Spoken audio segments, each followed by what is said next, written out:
Hello, welcome back, ladies and gentlemen, to the Inspo Depot podcast brought to you by Insporeum Network.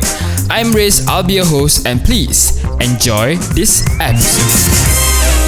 Hello, good morning, good afternoon, good night to all of y'all that are listening. And welcome back to another episode of the Inspo Depot podcast. And as you've seen the previous episodes, we are here at the all this amazing studio here in Kuala Lumpur. And for today, this episode, we have a very special guest that has been causing a ruckus on social media amongst the creative community in Kuala Lumpur. In fact, in Malaysia. Please welcome Miss Shermaine Wong from Cult Creative. Hi guys, thank you so much for having me. Yeah. Wait. Is she close enough to the mic? Yep. Okay. Hi. Yeah. I'm really excited to be here because we've been talking about this since last year. For quite a while. I also want to have Rizq on Cult Creative actually. We're going to find a right topic for you, especially since I think after this, I'm going to know where to put you in. Yeah. But yeah, I think everybody knows for now that Cult Creative happened over last year's COVID when, Tish, we are an event agency and obviously we were very badly affected. We lost jobs for the last 6 months, and to kind of keep my team motivated and sort of remind them that, we're not the ones that are suffering. There are a lot more people out there, smaller fishes, that we work with on a daily basis that are getting it worse. So I wanted to remind the team like, hey, let's do something simple to just unite and support the community in a very small way. We started with Instagram, and one thing led to another. We're here right now, and we're hopefully gonna. I didn't even know you before until I think I was talking with Fazil. Yeah. From C27 from the previous episodes, right? And it was like you should check out Shermaine. I'm like, who is Cult Creative? Oh, okay, because I know Cult Creative. I just don't know who started it. Then that's where one thing led to another, and here we are doing this podcast today. Cool. Yeah. It's nice to have you here. All right. Thank you. Let's just go straight into it. Yeah. Let's talk about the creative community in Malaysia. Yep. Because that's what we are both in. Yep. There's no union in Malaysia. Yep. For things that, if let's say I, as a creative, right, I have an issue, literally I don't know where to go.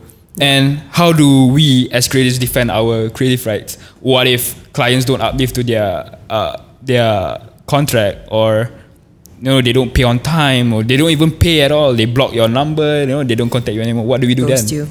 Yep, you're right. It is true. There is Just unfortunately. Throw a curveball to you straight away. No, it's true. There's no, unlike like what we spoke about just now. There's no like workers' union protecting creative people's work rights. And I feel like this year I don't want to keep blaming the government. I don't want to keep blaming everybody. And I still blame the government. And for us is we want to Cult Creative. We believe in like you invest in yourself first. You equip yourself with the right knowledge, the skills. That's why we want to work with even lawyers, or like people from the veterans in the creative industry. If ever a bigger brand says that, you copy my design, what can you do to protect yourself? So I think it's a lot of knowing all this knowledge yourself, and hopefully with Cult Creative and maybe like people like My Creative Ventures and like Chendana, we can all work together and find some sort of solution to protect the creatives in a bigger way.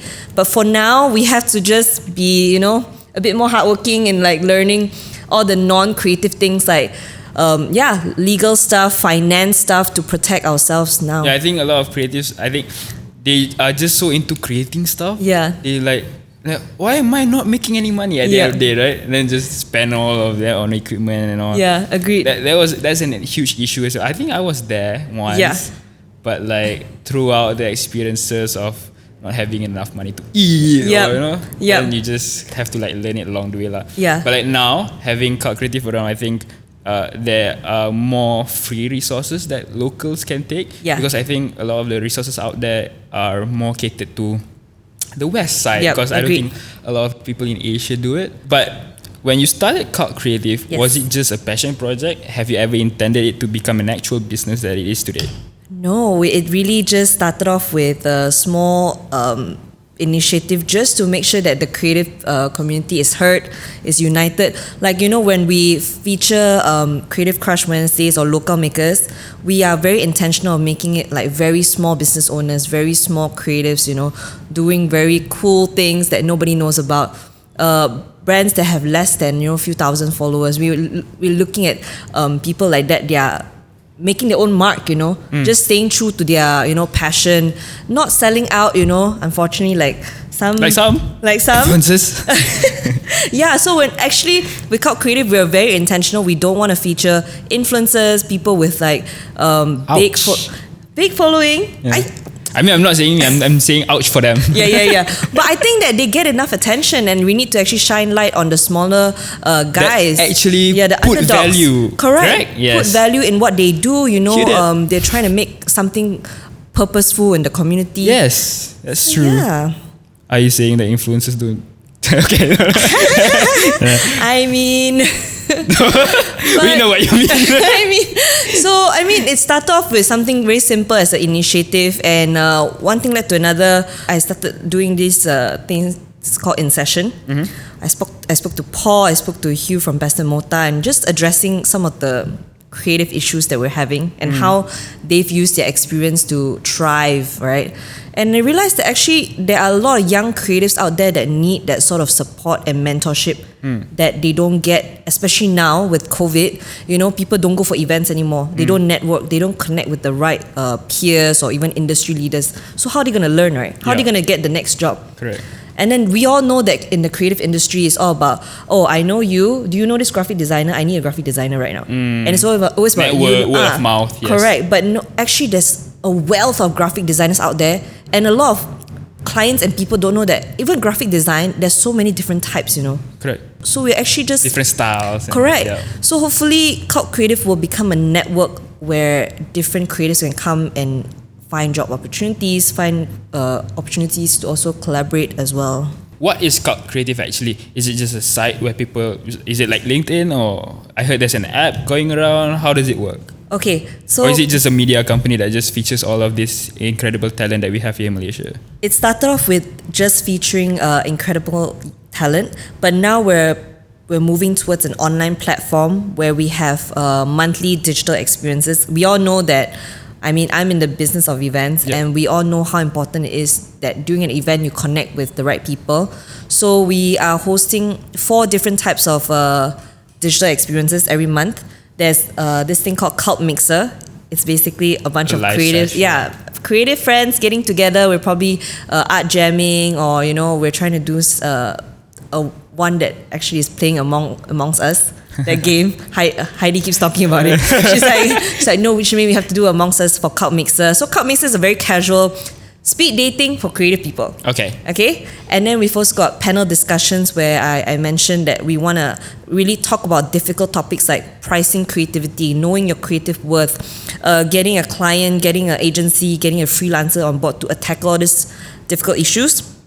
We've also got a workshop. So we're doing a productivity workshop this month, helping creatives on how they can time manage themselves better, and also a mentorship program. So every month we work with a different mentor to shine light. Okay, because you guys are doing something that is very positive and very lighthearted, that it's helping a lot of people in the scene. What was the reason to make it into a for-profit business instead of an NGO?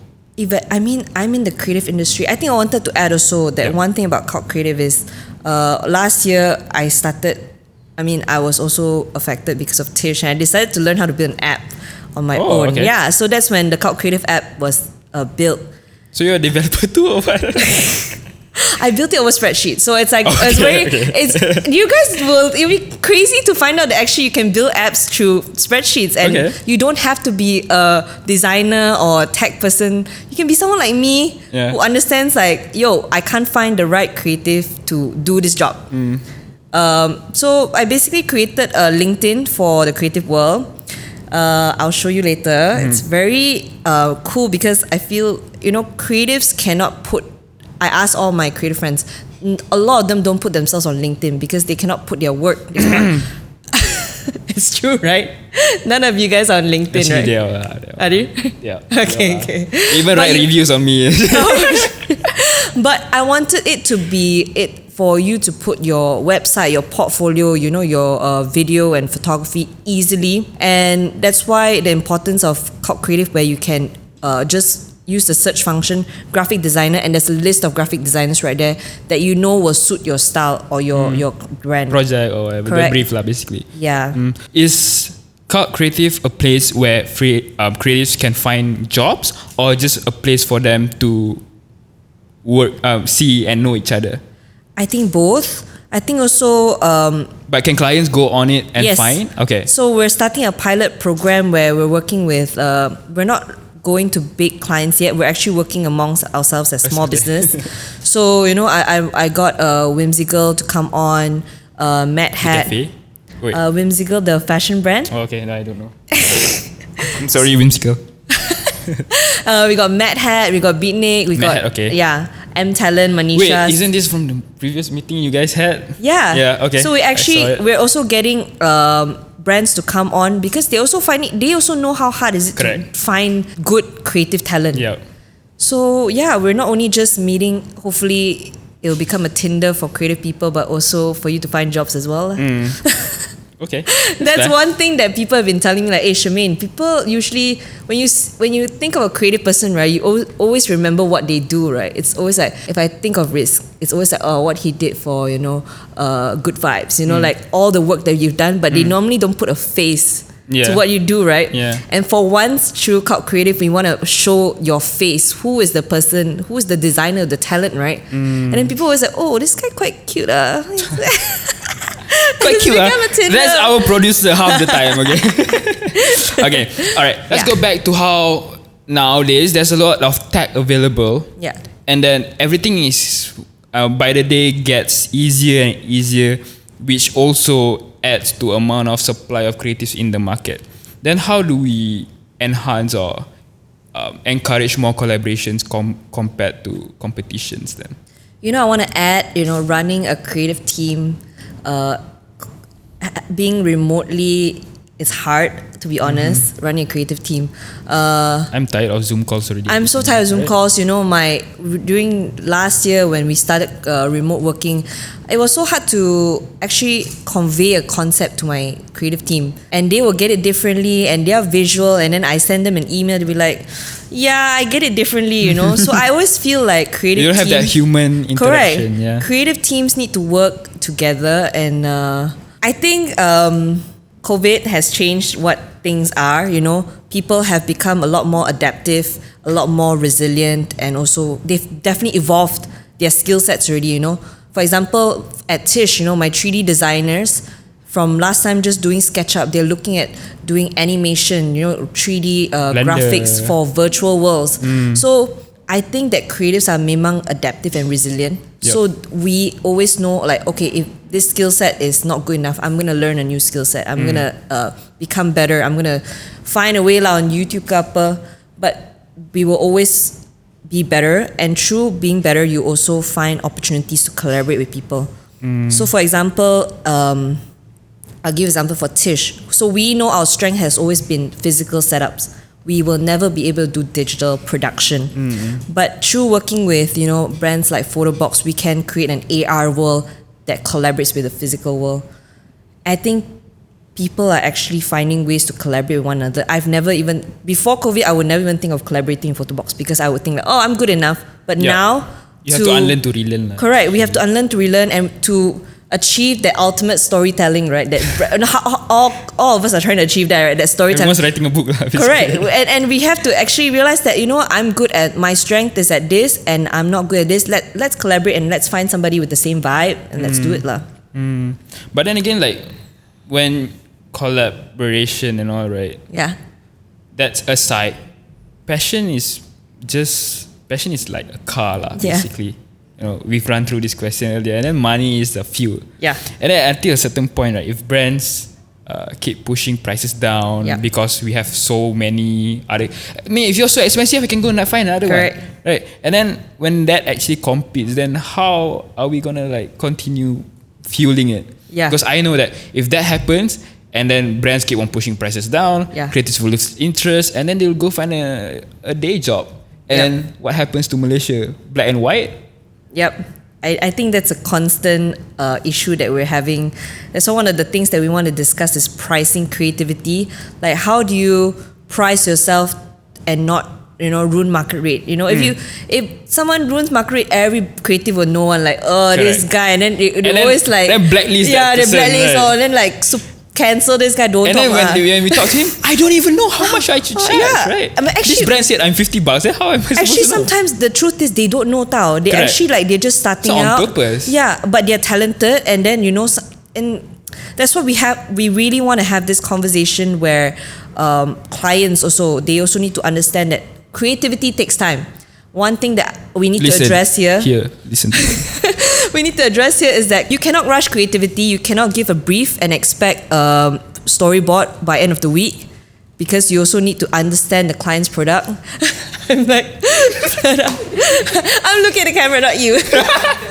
So yeah, I really want to flag this to client that creativity takes time. 3D mockups takes time, and you can't expect it overnight. Conceptualization takes time. People don't understand that creatives have a process. We need to educate not just creatives but also young clients, and also young and up and coming startups.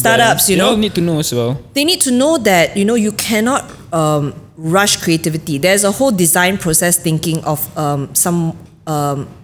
when we take a brief, right? Okay, when we take a brief, we have to understand who the client is, who are they targeting, the values, what they are trying to achieve, what is the budget? Correct. Yeah. What's the budget? What's the budget, and what is your objective here? Is your objective to cover this, or is it to reach out to this whole big audience? Yes. So it actually takes time to conceptualize, realize what has been working, what hasn't been working. So I think one thing we need to tackle is actually telling people that creativity takes time, and also the important thing is pricing creativity. Young creatives have to know that you need to at least know, we have to be transparent about how much things cost. If you're spending 3 days of work on editing this job, you cannot charge 3 hours of work just because you want to get the job opportunity. We have to set some sort of industry standard. I think someone like you and me, and even someone who has been in the industry for like years should set standards like, this is going to take 3 days. You cannot tell the client it takes 1 day. We have to come in and set those rate cards, and that's how we can move forward lah. We have to protect ourselves that way.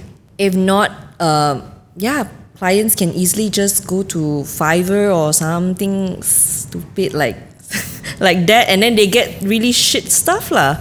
But we also have to protect the standards and also protect the quality for ourselves lah.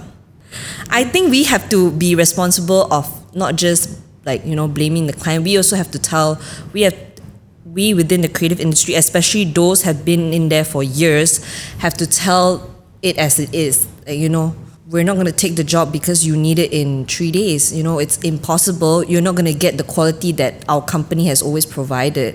But what about people who, by some chance, they are convenient at the time and they can do it, but because it's 3 days, it could be a simple work, and he or she was free at the time. Do they charge rush fees then?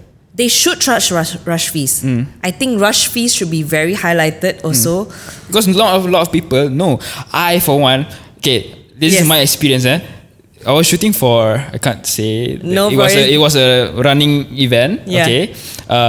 I know that it's a 1 minute video. Yep. Kena siapkan. Okay.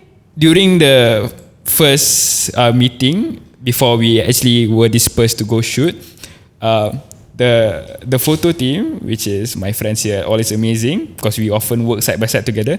They were like, the photo can be done tonight. I'm like, okay, fine. Yeah. Of course, photos, right? And then the person liaising with the company, they were like, oh, videos, can we get it tomorrow? And I'm like, shit, I didn't charge rush fees. The budget was like 4,000 at the time. I'm like, okay lah, do lah. I didn't sleep the whole night getting it done. Then siap the next day. And then I sent it to them. I haven't heard from them like 3 days, 4 days. And then then only they come back with all the amendments, and I'm like, what the fuck, dude? Like, I thought you wanted to post it the same day. Yep. No, you are gonna send it to your company in Europe lah, whatever. Yep. Like, what the fuck? Why you rush me like this? Yeah, I understand. I feel like this one really comes to experience throughout the years. Correct. That's why, like, I keep saying myself a veteran. I am old. I have to tell like my team also, like, just because we promised a job, right? We have to set expectations like, yo, you want us to shoot something, we have to come into recce venues, you know, see the samples. We have to really be. Since you do your setup, you have to do that blueprints and stuff. Yeah, correct. And not just that, we have to tell the clients like, this is the timeline that Tish can do. Recce, after that conceptualization, first draft proposal, don't like, second draft.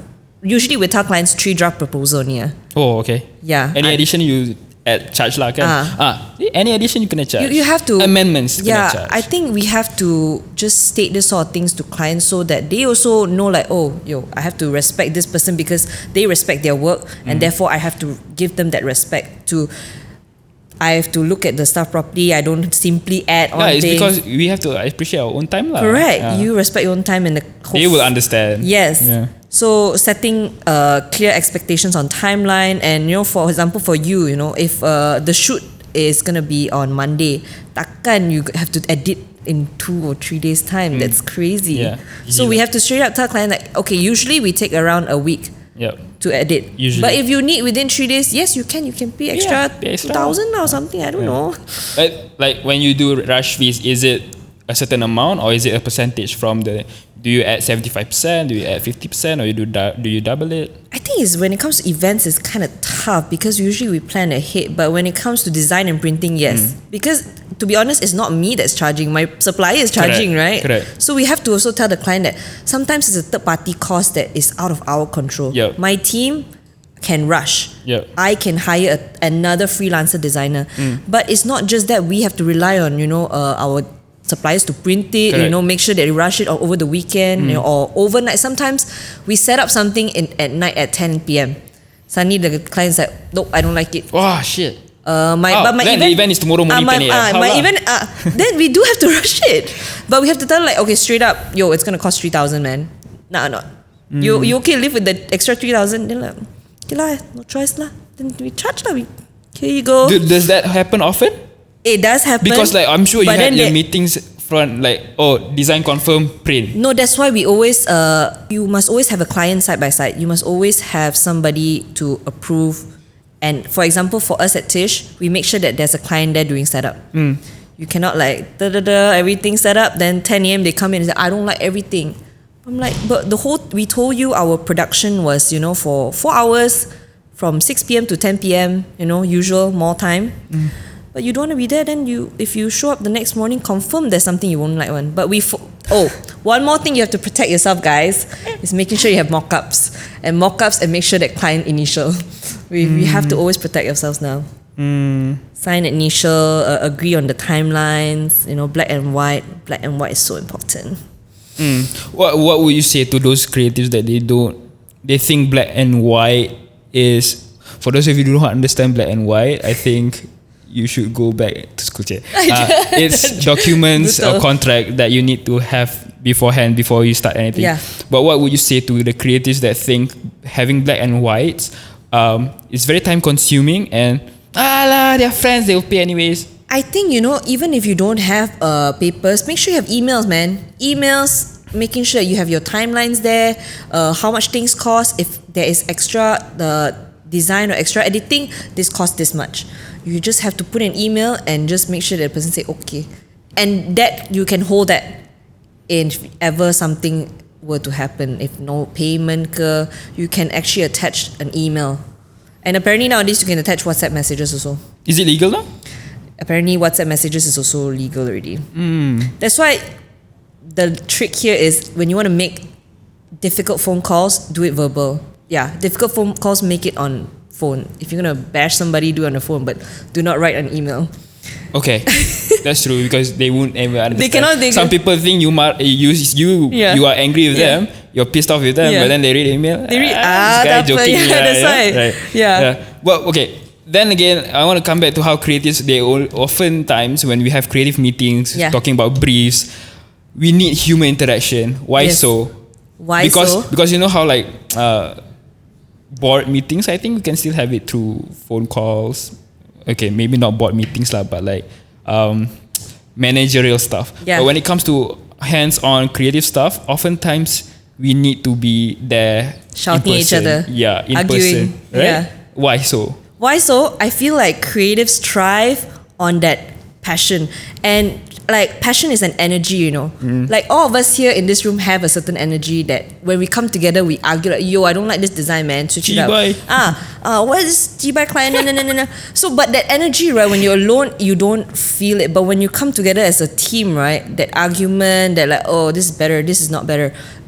That people like thrive on that energy and passion, and that's why creative work gets done faster when a team is together physically. I totally agree with you. Managerial, operational stuff we can do on the phone. We can do on some sort of like Asana or Monday app. You know, but you know, creatives hate Monday apps or Asana app. I've tried. Oh, why don't you guys try Notion?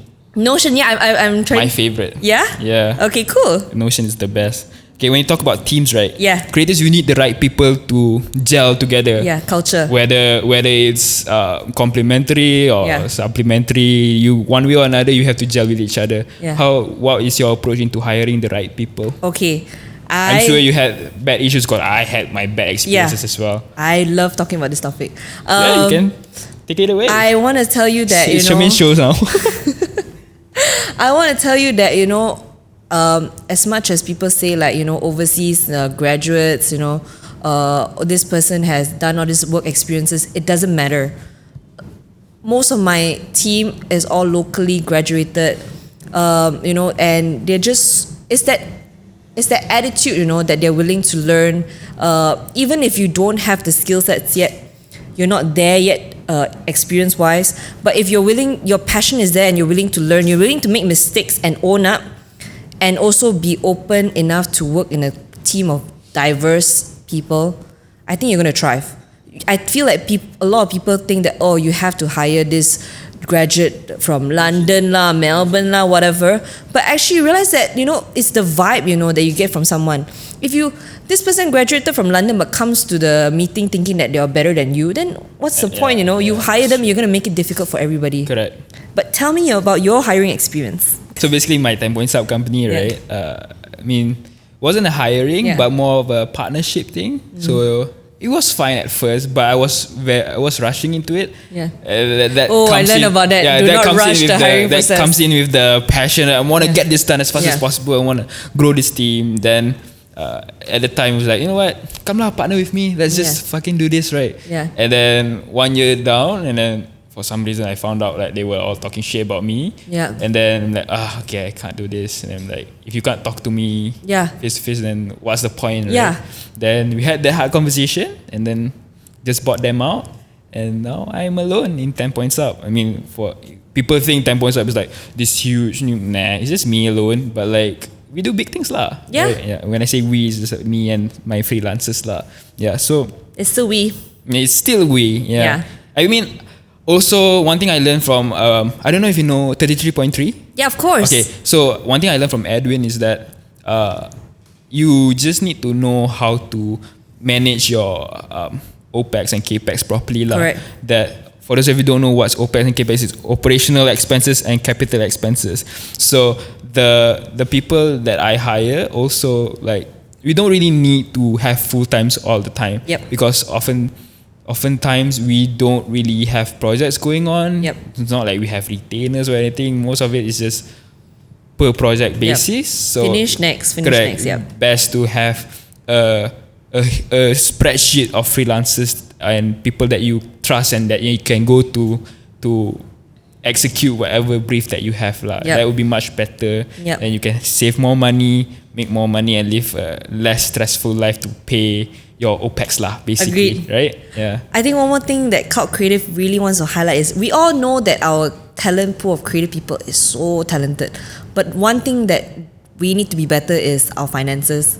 We need to know how to even do a simple invoice, having the right terms there. Even understanding when clients say 30 days from delivery date. That means it's not 30 days from invoice date. Yeah. You know, simple terms like that. And even legal stuff, accounting, taxes. You don't want to have accountant calling you. Correct. Like what you said just now. I mean, when I started Tish in the beginning, before Tish was the event agency, I was doing home where we were selling candles. It was a passion project. I was losing money. And then I realized that, I need to have an accounting system in place lah. You learn along the way. You learn that things like Wave apps. I used that too before. Wave app is free. You learn like, you have to have all these friends like you, like we have to what's free, man, right now? Okay, Wave app is free, and then Notion is free. Notion is free. Then when you have a little bit more money, you go to QuickBooks lah. Correct, or Zero. Yeah. So you have to start out that way, but you have to do it. You cannot go on thinking that your passion is gonna feed you. It will not feed you. Money will feed you, and if anything that I know you hate that I talk about COVID, but if anything that COVID has taught us is that so many companies were not their cash flow was bad.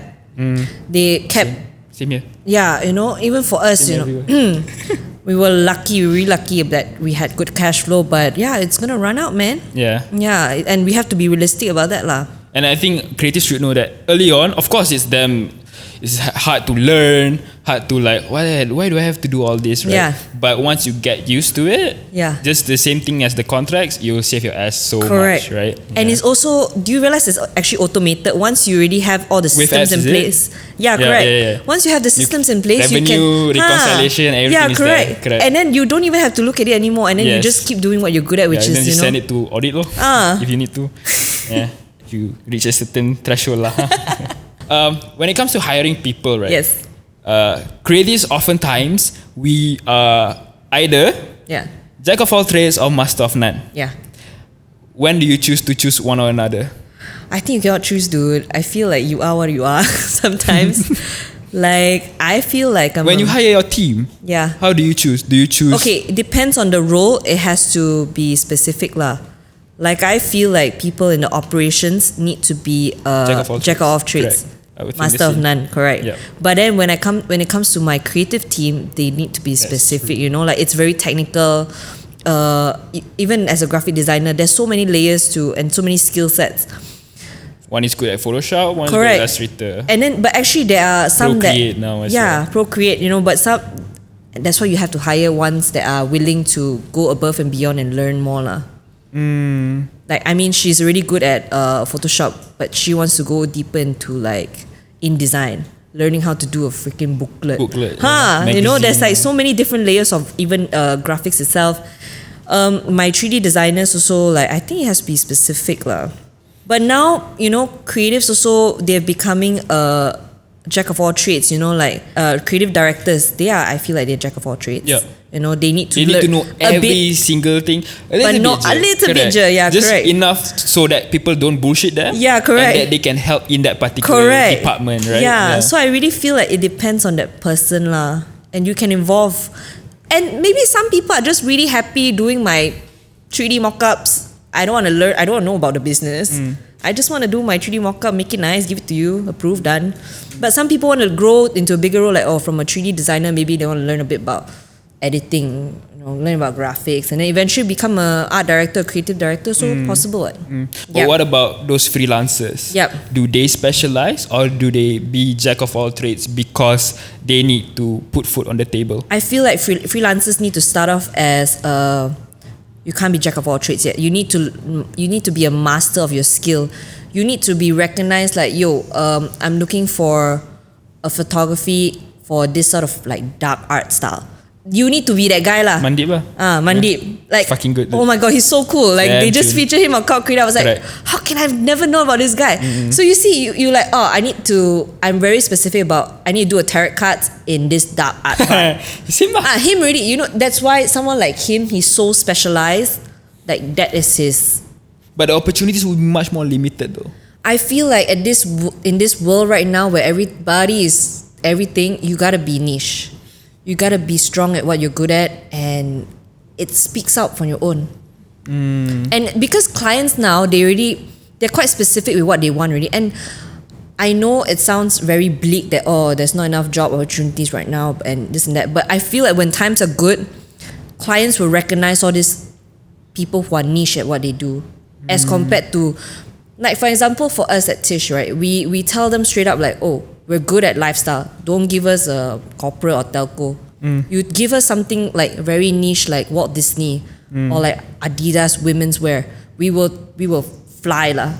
But we will tell you lah, like if you want to give us a Maybank, we're not gonna be good at a we can do it, but it's not gonna be a storytelling lifestyle approach lah. Then where's the balance at between bread and butter? Things you are good at, things that you love to do, and things that pay versus things that you don't like to do but pays you a lot of money. I feel like it's a constant struggle. I think unless you're up there where you're like comfortable saying no.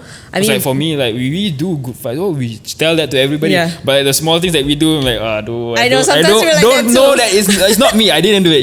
We don't want to show it to people. Sometimes we're like that too. Sometimes we're just like, we will shout about. Obviously, there are some stuff we are very proud about, but there are some stuff that still have to pay the team. Still have to put food on the table. Correct. We still take it lah. It's a balance, dude. Buat je lah. I think that's why you also cannot just. I feel like once you start becoming a bit too arrogant, then you start saying no. I don't know. I believe in Rizq. I believe in opportunities. I feel like there is. Believe in me. It's my name actually. If you don't get the joke.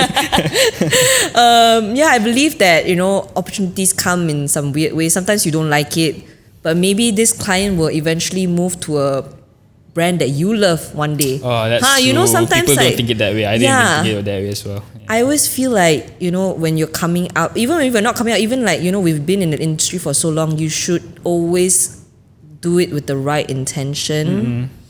You're good at video. You just do it, even though it's a client that you're like, not my style, but just do it because one day maybe that client will become bigger and they grow with you, man. That's true. So yeah. That's true. When or how do you go about when you hire in terms of like their potential or their capabilities at the moment? Do you nurture or do you hire them as it is? I nurture. Yeah. It takes time. It takes time. It takes shitloads of time. Time is one, and then it's. But it takes that person's commitment also. It's not just about you committing to teach this person. It's also the person that you hire, their commitment to learn and grow with you as an individual and as a company. I give you, for example, my head of creative. His name is Daniel. When I worked with Daniel, it was 3 years ago. I met him at Common Ground. He was probably styling curtains, and I was doing an event in Common Ground. And when I hired him, he was like, "What are you doing, Shermaine?" And I'm like, "I need to style this table. Can you just do it for me?" Okay. He loves styling. And throughout the years, I groomed him, and we've gone through crazy shit and back and forth, bad clients, bad times, good times, And we grew together. He grew with me, I grew with him, and now he runs a team of 6 people. And under him, that department, in the creative team, he runs the 3D design department. He runs the graphic team. He also runs the event design team. So it really takes, when you hire somebody, you have to really make sure that that person is also committed lah. Not just you're committed to teach him, but they're also committed to grow with you and learn with you. Because you're also learning too, right? Everybody's a work in progress lah, basically. Correct. A lot of people think that business owners, all these like bosses, they know already, but actually we don't know shit, dude. Like COVID happened and we're just like, what the fuck is happening, man? We're just as lost as you. We're just as lost as you, but we're trying to make it work lah. We're trying to make the team understand that we're all in the same ship. We're all trying to get to the shore in one piece. Let's all work together, and that's what a leader has to do. Say, Daniel, I'm not wishing anything, not would, but you nurture him so well, right? What's your take if he actually leaves the company to start his own? You know what? I'll be happy. I'm so happy for him. If he leaves and he becomes successful, that means I did my part and I taught him the right things to be good enough to be good enough and to thrive on his own. And hopefully in the future, I love working with him. Hopefully we can collaborate. I feel like we should all just be. I think it's good intentions. You know, you have to sometimes accept that people will leave you. You know, we have bad breakups. People leave us all the time, right? But if people leave, you know. Is it getting personal? Yeah. Let's cut. Yeah. Go ahead. Don't cry. I give you tissue. It's But I feel like, you know, we have to. It's good intentions, and if the person that leaves you becomes better, you know, than you actually, and becomes successful in his own right, you have to wish him the best, and you have to say that, yo, I'm so proud of you, and somehow or rather they got there because of you, lah. So. It's never a bad thing lah. Unless someone cheats you, unless someone takes your money, then that's not cool. But okay, if say things like that happen, then how do you solve a conflict within a team? It's tough, man. It's tough when... Because a breakup is a breakup lah. Okay lah, find another person lah. Then no, it does. Lah. No, yeah, I learned it the hard way. You know, I used to think that as a business owner, but at the same time, you're also a team leader, right? You Correct. work with as a team. As a business owner, obviously you wanna, you know, cut this person out. But as a team, this person has gone through shit together, you know. You've built this culture. It's a really sensitive topic lah, I feel. But I think it needs to be addressed. What's your approach? What's my approach?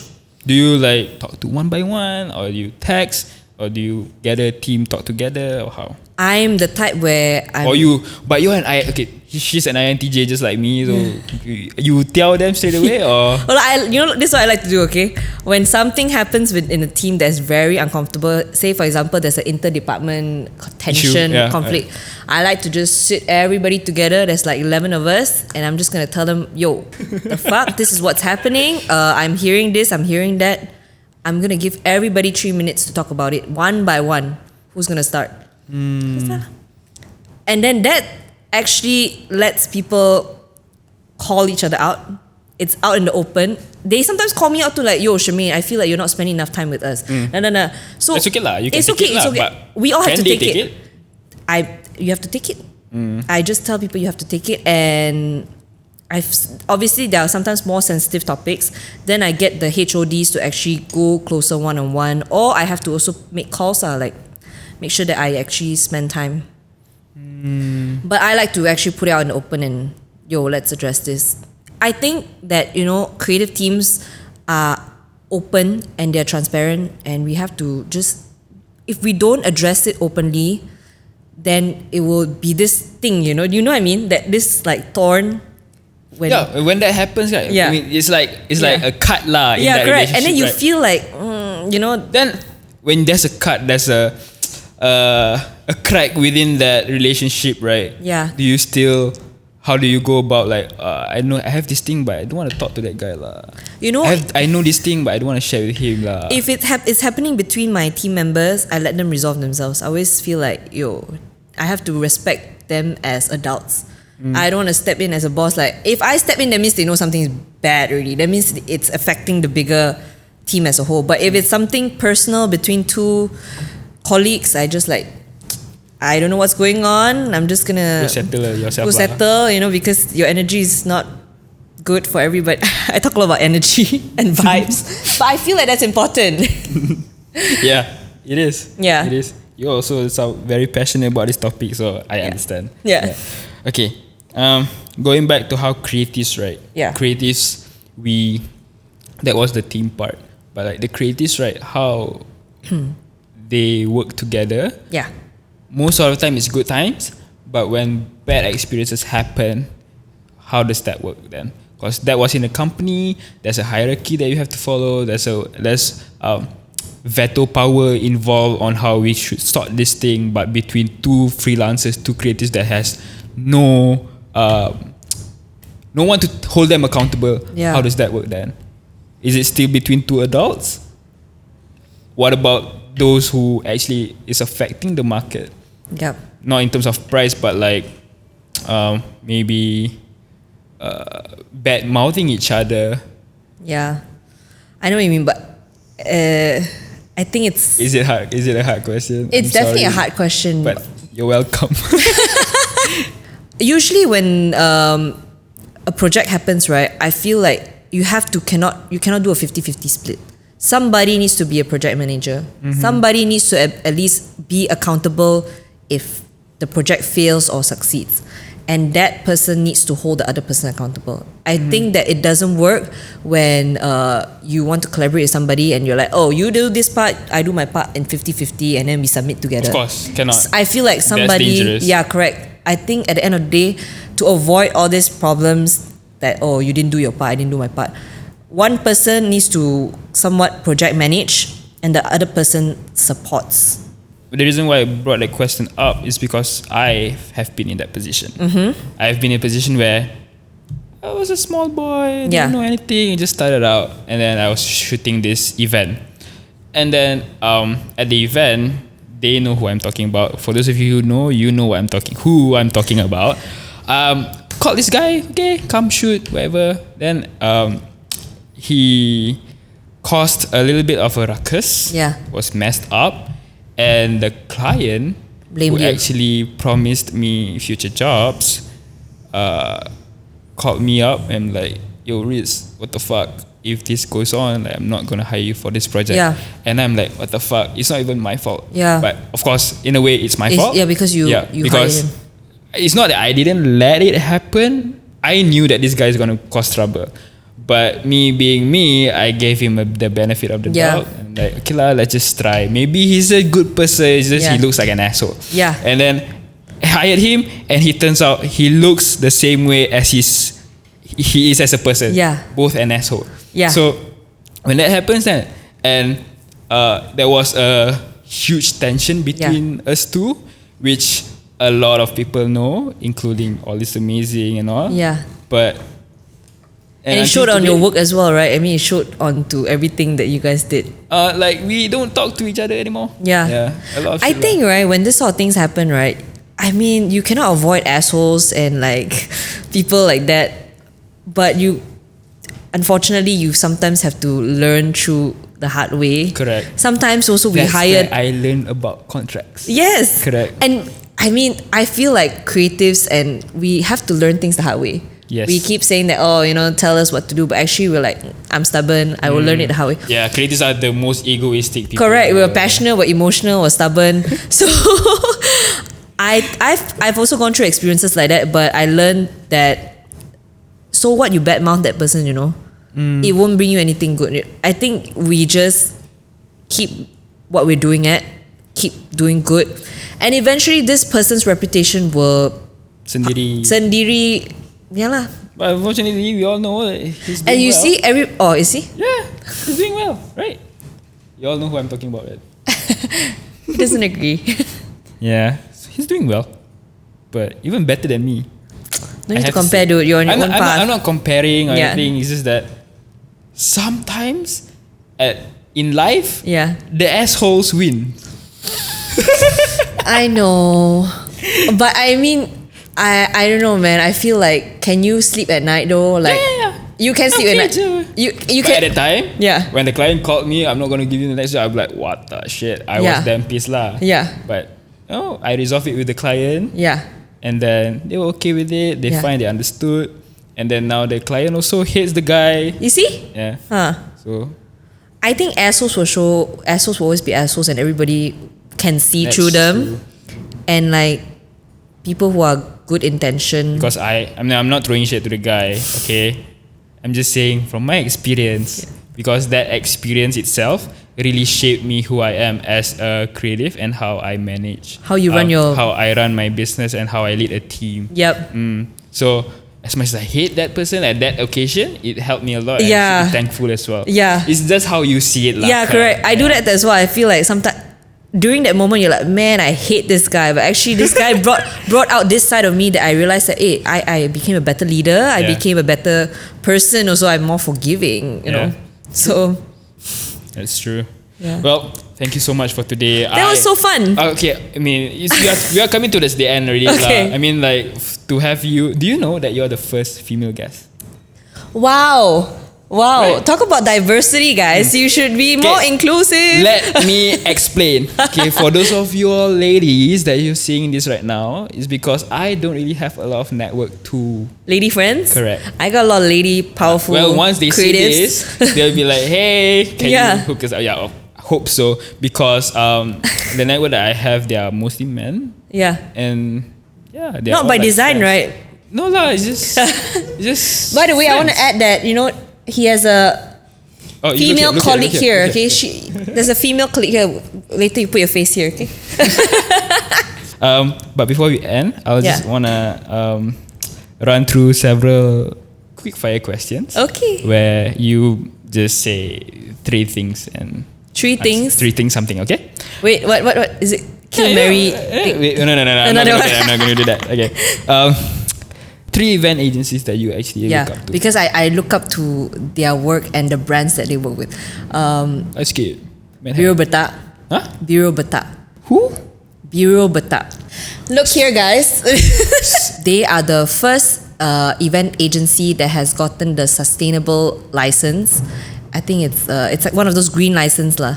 All their productions are gonna be approved by it's green sustainable.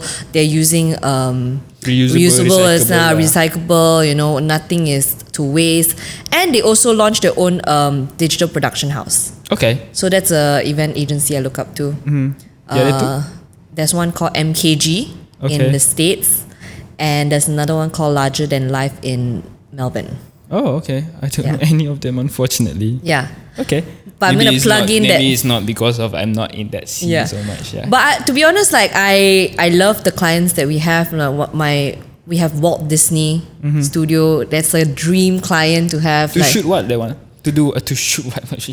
To do what? Yeah, that one? We actually juggle all their movie departments. So we've done Dumbo. We work with 33.3 to do the Avengers. Do you know who filmed the after movie? Yeah, what's that?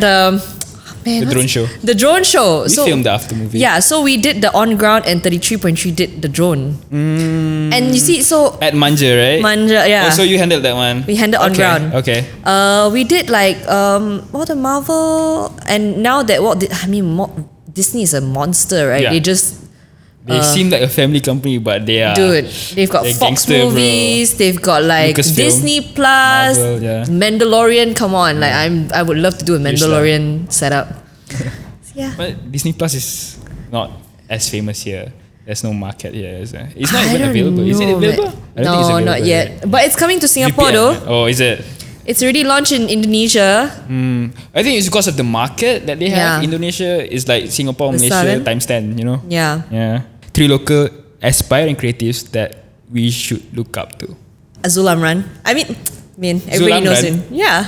33.3. 33.3. That's so much shout out 33.3. They should come on the show. They should come on the show. I think Zul Amran is really cool Correct. in his own right. Fucking good. I want to add, I think Mandy Gill is cool. Okay. I think that she's definitely someone to watch out for. Yep. She's super fresh. Also multidisciplinary, not Yep. just about. Both of them are multidisciplinary. Correct. I really, I guess I like people who are jack of all trades. And I really think a good friend of mine, Sharin Baha, is cool. Okay. Yeah. Okay. Sharin, You know he recently directed the Joe Flizzo video? yeah, you see, like that was I think a lot of people don't know that Yeah. he is actually very creative. I'm gonna plug in for you, Bob. He actually did the design for the football jerseys when he was working for Nike in Amsterdam. Oh, Like he has all these cool experiences beyond his suits, dude. He was working with he was freelancing for some design houses for their ready to wear collection. He can sketch a mean sketch like just on on the go. the go, dude. On the spot, settle it. Super talented. Awesome. Yeah. Okay. Last one. 3 words to describe Cup Creative. We are 2 already. no, just kidding. innovation. Okay. We're trying to always be above the curve. Second, Innovative, correct. Second thing is, I don't know how to put in a word, but I don't want to say that we're not cliquish, but we're also not mass. You know what I mean? Like we want to represent the creatives, but we also want to know that creatives are a certain type and we're not mass. How to put it? Specialized, unique, Targeted. and Say. last thing is also diversity. We want to feature all walks of life, creatives from different racial, to different industries. You know, we want to tell people, especially, you know, the boomers, that creatives are not just freaking boomers. Creatives are not just about graphic design and illustrators. It's also And we about, don't just click buttons again. and we don't just draw, you know, we're not just holding a paper, an iPad or whatever. Creatives are also marketeers. They're also like dancers. They're also makeup artists, you know, fashion designers. It's a big industry. Copywriters. They think we just disposable. They think we are non-essential. Oh, dude, that's a big topic. Have you guys seen what Iqbal is doing? Which Iqbal? Iqbal Amir from Liveskate. The posting, the standing at the Pasar Malam and all. It's gotten so bad. It was featured on Star or something, right? Dude. Yeah. Iqbal is from my high school. We used to be in Methodist College. I've known Iqbal since I was 15 years old. And Iqbal is Liveskate. an eternal optimistic entrepreneur. He is the most like, they've gone through so much things like, you know, future and all this COVID. That was trouble, dude. And man, he could still rile a team out and say, yo guys, I know shit fucked up, but it's okay. We've got this. Let's keep going. Let's keep moving. And for him to do this, that means it's really, really bad out there for the creative industry. For us, especially the event industry, we're not recognized. Like what he said, you know, Pasar Malam can still open, but why can't we do an event, a live music, you know? Yeah. It's troubling lah. Yeah. Yep. Anything that you want to say? I want to say thank you so much for having me, and I think that what you're doing right here at Rizq is such a cool initiative. Thank you. Thank you to my team as well. Thank you for everyone here for allowing me to just ramble on. We are more than happy. And I hope you like continue to. I think what's important is conversation and dialogue. I think things are really tough right now, and a lot of people are saying that, oh, we can't do this, we can't do that, but change can happen through dialogue, and change can happen through, you know, the right people coming together and discussing and hopefully do something about it lah. For Lookout Creative, we are gonna have a series of digital experiences. We've got Cult Mixer this Friday, and it's free. So but make it's sure. not coming out this Friday though. Oh no! Yeah, I forgot that. When is this coming out again? We have no idea. Okay lah, just follow Cult Creative, man, at Cult Creative KL. And our website is cultcreative.asia. And my name is Shermaine. You can find me at Shermaine W. I hate plugging myself in. I'm so awkward about that, but yeah. Alright, thank you so much. Thank you. Thank you. It's me again. I hope you guys had a great time listening to the podcast, because we at the Insporeum team, we all had a great bomb time with our guests. For those of you on Spotify, please don't forget to follow us, and for those of you on YouTube, don't forget to subscribe to us, because we have so much content gonna roll out in upcoming weeks. I'll see you guys again in the next episode.